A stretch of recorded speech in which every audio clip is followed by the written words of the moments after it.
Hi there, Mark here again, and this week I have mostly been building the Porsche 911 Carrera RSR on the ever popular Tamiya TT-02 chassis. And here it is. In this video I'm going to have a quick chat about the build itself, I'm going to have a look at some 3D printed parts that I've got for it, a look at one of the things that makes this one a little bit different to most of the TT-02s out there, which are the wheels, and getting that beautiful Porsche 911 body painted up and ready for the decals. So unusually for me, I've built this TT-02 completely stock, standard as described in the manual. The only difference being that I've used ball bearings, which is a bit of a no-brainer, but other than that it's completely stock. And as I was putting this together, it reminded me of basically just how easy this thing is to put together. As long as you follow the fantastic build guide to the letter, it's all easy peasy, step by step, you can't really go wrong. And because there are no particularly difficult parts to the build and no specialist knowledge really required to put it together, as long as you're okay with a screwdriver, I'd totally recommend this as a first build, ideal for a beginner getting into the RC kit hobby. And as I said, like most people in this though, I've built this thing completely stock, but the beauty of the TT-02 chassis is it's been around for so long and there are so many versions of it available, or so many bodies, different body sets available, that there are literally hundreds and hundreds of option parts, hop-ups, mods, customizable parts, and even now 3D printed parts that are available for this kit. You can upgrade the motor, the drivetrain, prop shaft, there's tons of suspension parts, shocks, you name it. And recently I've been seeing more and more 3D printed parts that people are coming up with for this chassis, and speaking of such, I've been sent some fantastic 3D printed parts for this Porsche build. And this just shows what can be done with a 3D printer these days. I mean, look at that. This is a set of like air intakes, turbo and exhaust that all look fantastic on the back of this Porsche. Now, I'm no expert in 3D printing, but it does look to me as if this has been printed in different colours, and they all look like they're one part from the air intake all the way through. This looks like an intercooler, I think, in the middle. But yeah, the silver looks like it's not been painted, it's printed silver. There's the black and there's the red of the air intake, and then we've got this bracket where it fits onto the back of the chassis and is also adjustable. As you can see, there's some slots there, so you can adjust how far backwards or forwards these exhausts sit, and you can also adjust them up and down on the bracket too. Just give it a quick test fit. It's amazing how accurate these things are, because I don't know if you can see, but there's the holes underneath there, and those just sit over the rear bumper mountings here, as you can see, and it is an absolute perfect fit. Just look at that. And what a fantastic little custom addition to the kit that is. Really sets it apart. So hopefully now with the body on, when it's going along, we'll be able to see those red intakes and the exhaust poking out the back, and it just shows one way you can customise your TT-02. Now, these parts were kindly donated by Tom of Scale Bodge Not Built. Tom's got his own channel on YouTube. I'll put a link to that in the description if you're interested in any of these 3D printed parts. And he's also sent a few other bits and pieces just to show what he can do. We've got these cool little working axle stands, so you can use the lever and adjust the height on that. So like I say, really nicely finished. There's this really cool 3D printed jack which actually works. You can jack it up and down in two different positions. I really like that. And another really clever idea that Tom's come up with are these 3D printed switch holders. I'll just zoom in and show you in detail. So most Tamiyas come with this new Tamiya Hobbywing ESC, and it comes with this little switch here. As you can see, it doesn't come with any mounting holes, and the only thing you can really do is clip it to the side of the ESC itself, like so. You could also stick it with some double-sided tape somewhere onto the chassis, but that's not really a very secure way of fixing it on. And that's because it doesn't fit the standard Tamiya switch mount, which was much bigger with the old TT-02 on and off switch, which this is designed for. As you can see, there's no easy way of fitting it to that switch mount. So Tom's solution is this simple little 3D printed part, and you simply get the Hobbywing switch and you just fit it into the case, push it down, and there you go. You've got your two mount holes, and all you need is the two screws into there, and your switch is held in place as it would be in the correct position on the chassis. Fantastic. So a massive thanks and a big shout out to Tom for sending these over. Okay, so back to the build. As you can see, I've fitted those exhausts now and they are nice and solidly attached, so that's cool. As I said earlier, I totally recommend this chassis to a beginner, and with the option to add hop-ups and mods going forward, it also keeps it fresh and interesting. However, I do not recommend this Porsche 911 version of the TT02 for a beginner for two reasons, and that's the wheels and the bodywork. Most TT02 kits come with a one-piece wheel like this. It's just plastic, you don't need to spray it, you just bang the tyre on, bolt it to the chassis and job's a good one. But that is definitely not the case with these 911 wheels. In fact, I think I must have spent more time building up and painting these wheels, the four wheels, than it did to build the whole chassis itself. A lot of that's got to do with the fact that the track, or the width across the front, is different to that at the rear. The rears are much wider to replicate that wider stance of the actual 911 road car. So you can see the front wheels are much narrower than the rears. And also the offset, which is the distance between the end of the axle there and the side of the rim on the front, is different to that of the one on the back. As you can see, the distance here is much wider, or the offset is bigger. And Tamiya have done that by using two-piece wheels. That means you've got to bolt them together. So as you can see, the inner part is exactly the same. So the inner 5-spoke parts look exactly the same. The rim on the front is a lot narrower than the rear. But the tricky part isn't actually fitting the two parts of the wheel together, it's the painting and detailing, because they don't come like this out of the box. They come in a kind of grey plastic and you need to paint them black and silver. It shows you how to paint them here in the Bodywork guide. You can see it says semi-gloss black and gloss aluminium. So the first thing I did was to spray the inner part of the wheel and the outer rim all silver to start with, and that's when the tricky work came then, because I'd got to do the black. Now there's no way I was going to be able to mask off these parts. As you can see, the spokes kind of stick up from the black background, and I had to get in there with a tiny little brush. I painted it this semi-gloss black, but it looked terrible because you could see the brush strokes in the kind of the bit of gloss that there was there. So I decided no chance, I'm not having it look like that. So I went over it again in a matte black, and you can't see the brush strokes anywhere near as bad, and I think it came out quite well. But as you can see, to paint the insides of the actual rims themselves and then the black of the spokes, 2 or 3 coats of paint, it took me blooming ages. It looks fantastic in the end and far better than just a plastic wheel, but like I say, it's a lot of work. And as I said, the other reason I do not recommend this 911 version of the TT02 for a beginner is the bodywork. The cutting out isn't too bad. I used the score and snap method, which I will show you in a little bit. Very easy to do, quite simple. I just went round and rubbed all the cut edges down with some abrasive paper, so that wasn't too bad. But you do have to spray 2 different colours. So you've got this, it says fluorescent red at the front and also at the back, so you've got to mask all that off. It's just a lot trickier if you've not sprayed a Lexan body before. As I said, you spray it from the inside. It's not too bad, but go for one that's just one solid colour. Don't go for a kit that, like this one, is a 2-tone. But I will show you some of the masking off in a short while.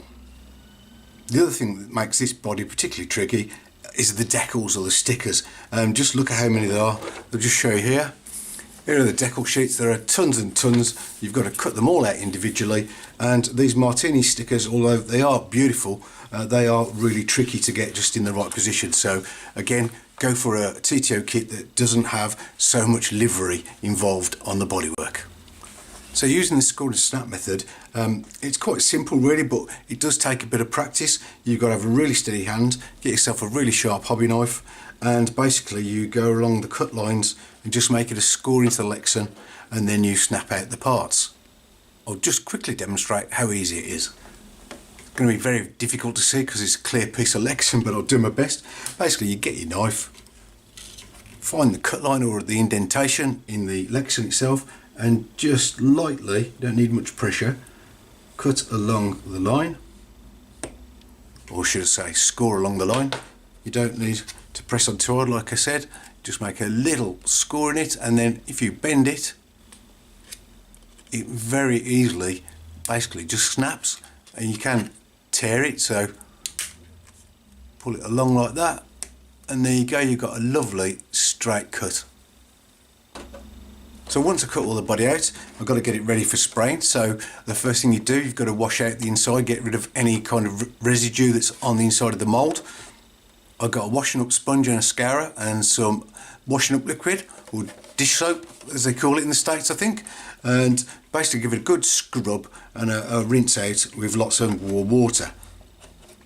You might just about be able to make out some scratches there that I used the scouring side of the pad just to give the paint something to key to, but make sure you don't do that to the windows. So yeah, just the parts that are going to be painted, you can scour those, but just use the sponge side of the pad and just give a good rub around the windows, make sure they're nice and clean.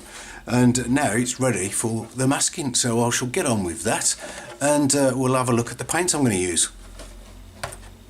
So here it is, ready to paint. I know it looks crazy, but bear with me, there's method behind my madness. You can see here that Tamiya shows to cover the whole body with masking tape. It's only the rear bumper and the front that needs to be orange, or fluorescent red I should say, giving it away there. And that's far too laborious for me. So what I've done is just carefully used thin Tamiya masking tape, and I've masked off very carefully up to where the line is at the front there, and the same at the rear here. And then what I've done is got some tin foil, because it's easy to shape to the body. Paint is not going to get through this, it's really impervious. And then just use some thicker masking tape to stick that to the original fine masking that I did first. I've stuck an old painting lid onto the roof, and that's going to be my handle, so I can manoeuvre it around while I'm spraying it and keep my fingers and the heat from my fingers off the body itself. And so now it's off to spray. And I'm going to do an ultra bright version of the box art. So instead of the fluorescent red, I've got fluorescent orange, which is Tamiya PS24. And for the main body, I've got this custom colour. It's called Crystal Ice. It's a really, really bright silver. So I'm going to go off and get spraying done. So that's the fluorescent orange applied, and oh my gosh, isn't it bright. You can see this car coming from a mile off, but it wasn't an easy task, I've got to say. The orange did not want to go into the sharp corners of the bodywork, like at the top of the bumper here, and the same at this high area here, the sharp bend there at the top. It just didn't want to go in, so I ended up having to spray virtually the whole tin. I've backed it with white as it said in the manual, and yeah, very bright it is too. So we can now get this ugly tin foil off, and I think there is a little bit of bleed also with the amount of paint that I've put on, but we can sort that out. So yeah, we'll just get this off and we'll take a look. Right then, moment of truth. Looking pretty good. Might be a bit of bleed there, yeah, tiny little bit. Okay, so that line's pretty crisp all the way around. Yeah, I'm pleased with that. Right then, I'll get the rest off. As you can see, we've got the window mask applied. So now I can go away and spray that silver. Fingers crossed. So as you can see, I've been cutting out the martini stickers, and what a difficult job that is, but yeah, I've started while the paint was drying, and I thought I'd just show you quickly the very first light coat, like a dust coat of the silver that I've put on, that crystal ice. I hope it's coming across on camera, even though it's got the protective film still on. You can really see how this is going to come out.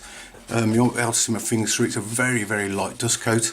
So I'm just going to go ahead and do probably 5 or 6 very thin coats like that, and then we can take off the window masks and get some smoke applied to that, or some smoke, like some paint I should say. Right, that's all the crystal ice applied, about 4 or 5 coats as I said, but when I held it up to the sunlight it was still a bit translucent, which is no good when we're running this thing outside in the sunshine. So what I've done is I've gone and backed it all in white, and hopefully that's sealed it all and it'll look okay. I've got to say, this crystal ice finish is going to look pretty cool with those martini stickers applied. Look at the contrast there. Anyway, now it's time to get the window masks off and get some smoke applied to the windows. So let's just see if this has worked okay. Yeah, as usual, nice and crisp lines, no bleed as you would expect from the proper Tamiya masking. This is the best stuff you can get in my opinion. Yep, there we go. So we'll just get all the rest of them off and then give the windows a blast with Tamiya PS31 smoke. With this stuff you've got to be really careful. If you put it on too thick and it runs, it's going to look dreadful. So you've got to be really careful, like I said, and put on lots and lots of really thin layers. Anyway, fingers crossed, off we go. Okay, then back again, and luckily it didn't go too badly. It is rather cold outside, and you might be able to see if you look closely. There you can see there's a bit of splattering from that smoke paint, but on the windows it doesn't look too bad from the outside. Yeah, it looks fine. So this is the moment of truth, my favourite part when doing a body. It's peeling off this protective coating on the outside, and we can see what that body is going to look like. For real. Whoa, shiny, shiny. I hope that's coming across, but there is a hell of a shine and a lustre on that. Very deep metallic. And you're going to need your sunglasses on when you look at that day glow fluorescent orange. It's making my monitor go dark that I'm looking at while I'm doing this. Oh, there you go, that's most of it off. Whew, look at that. Well, I'm really chuffed with that, and like I said, I think when we get these stickers on, it's going to really pop. So I'm going to have a go. This is number 2. It says put them on in numbered order, but this is number 1, which is a bit wider at the top. So I'm going to put this one on first and not follow the instructions, so I can get those stripes lined up correctly later. So I think the key with this one is to get it right into that corner there, where it's a kind of a scoop, and then get it lined up left and right, and yeah, get it stuck on. So I'm just going to peel a thin strip off the backing here, get that applied first, and we'll go from there. Okay, so I've got my pointy stick and my cotton bud ready. Use those in a bit to help me get this on, as I said. So we'll just peel back a bit of the sticker, cut a small strip off, and now I've got to try and get this lined up before I press it down. Now I apologise if I get my head in the way of this, but it's really difficult to do on camera. I'll do my best. So that does indeed look central, and these line up the edges here with the lines of the bonnet that you can just about make out. So time to press that bit down. As I said, cotton bud, and get a nice push down, because my fingers won't fit in that gap. Then we'll slowly remove the backing and stick it down bit by bit.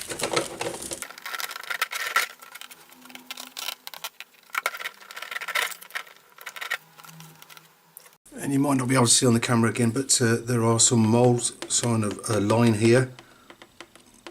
It looks like a cap or something that was on the body, or a hatch maybe. Might just about be able to make that out. Yeah, so I use my stick to get the sticker down into those body lines.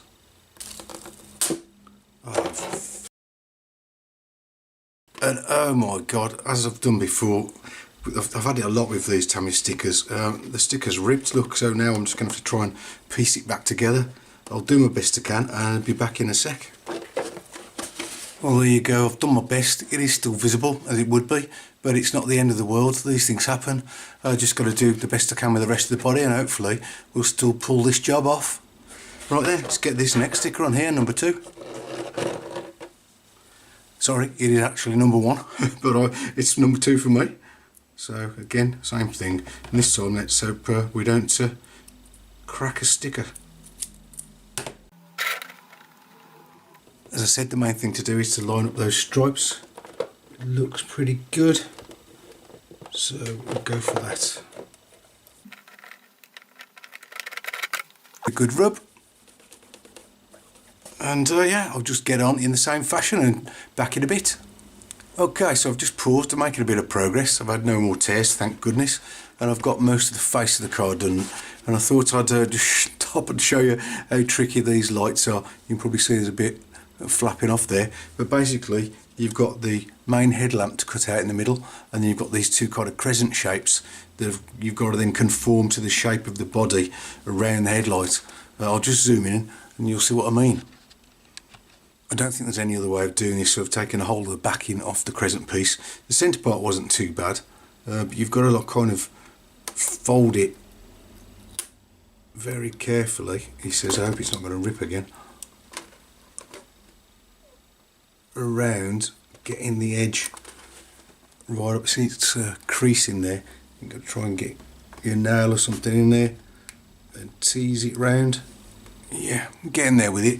As I say, it's really difficult to do this on camera, so I shall go away again, but I just thought you'd like to see that part. I'm just getting this on now because I've got the big martini stripe down the side to put on. I want to see if it could line up. I'll just show you that. So we've got this big long sticker that goes from the door at the back there, the edge of the door, right the way to that headlamp. So that's why I'm getting that on, so I can make sure it's long enough and it's going to reach and it doesn't need any stretching. Right then, like I say, it's really tricky doing this on camera. It's really tricky doing it off camera, to be honest with you, but I'll just carry on and show you as I've made a bit more progress. Right then, that one headlight is done and I've managed to get the long sticker on. Look, well, it's actually two pieces. The first one comes to here and then that one goes round. I put the one on the back just to make sure I could match them up before I stuck that one on. Now it's for the window surrounds, and one good thing is on the sticker sheet you can see here all these pieces, or all these stickers I should say, these will all fit the windows on this side of the car. And then you've got another cluster which is for the other side, which is quite handy, so I know cut these out, these are all going to go on here, so I'll get on with that. Okay, that didn't look too bad. I think we're getting somewhere now. Putting big number 8 on the side, just needs to line up with the edge of the door handle and the bottom of the door there. Sweet.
Okay then, so I'm calling this one finished, and doesn't she look pretty? I've got to say, it's one of the nicest Tamiya bodies I've done. The attention to detail they've gone to with all the detailing is quite astounding, and as you can see, those 3D printed parts at the back there just really add that finishing touch to the back. And as I said before, I certainly wouldn't recommend this to a beginner or for your first ever RC car because of the bodywork. You know, I said it took longer to do the wheels than it did to do the chassis itself. Well, the body is totally off the scale in terms of time, because I think it's taken me longer to do the body than it did the wheels and the chassis 2 times over. I think I must have spent with the cutting out, the masking, the spraying, and then all the cutting out the stickers and actually applying the stickers. It must have took at least probably 2 days, I would say, solid to get this done, but it really is worth the effort, because once you've put the time in to get the stickers cut just right and then applied in just the right positions, with this one again it's the alignment of the stripes which is quite tricky to get all the different stickers to match up. And I found these little thin flimsy little wooded frames all the way around quite tricky to apply, even though I've done loads and loads of these bodies. But as I said, it's well worth the effort, and I'm dead chuffed with this. So thanks Peter for sending me the kit. Thanks to Tom for these 3D printed parts. And I hope you enjoy a few shots that I've put at the end with it in a bit of better light, hopefully in close-up detail, so you can get a good look at the bodywork. And as always, thanks for watching, and hope to catch you on the next one. Bye!